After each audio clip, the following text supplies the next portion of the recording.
Des slogans chocs ou des jeux de mots, ces étudiants de la faculté de médecine de Nantes ne manquent pas d'arguments pour dire leur colère face à une proposition de loi qui ne s'attaque pas aux vrais problèmes, selon eux. On propose des solutions depuis longtemps et on n'est pas du tout écouté en fait, alors qu'on est au cœur des choses. Quand on voit qu'aux urgences, il n'y a plus assez de médecins, le vrai problème, c'est le nombre de médecins, c'est pas où est-ce qu'ils sont en fait. Ces dernières années, le quota d'étudiants autorisés à accéder en deuxième année de médecine est passé de 6 000 à 8 000, mais la médecine générale n'attire plus autant qu'avant, notamment à cause de la charge administrative.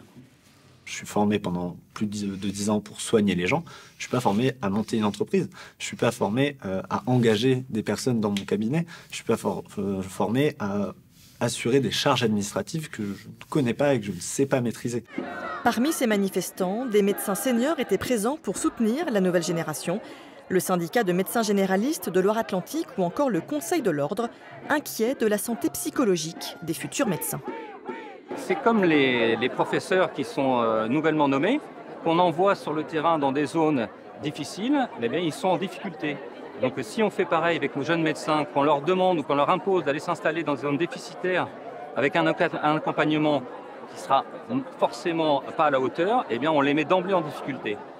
Pour Guillaume Garot, à l'origine de la proposition de loi, cette régulation est nécessaire pour réduire les inégalités sur le territoire. Il faut cette régulation qui d'ailleurs existe pour toutes les autres professions de santé, les kinés, les infirmières. Depuis le 1er janvier, les dentistes.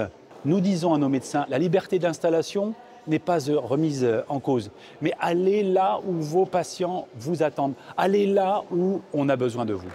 Mais contrairement à certaines spécialités, la population de médecins généralistes souffre de pénurie. Leur nombre a baissé de 11% en 10 ans.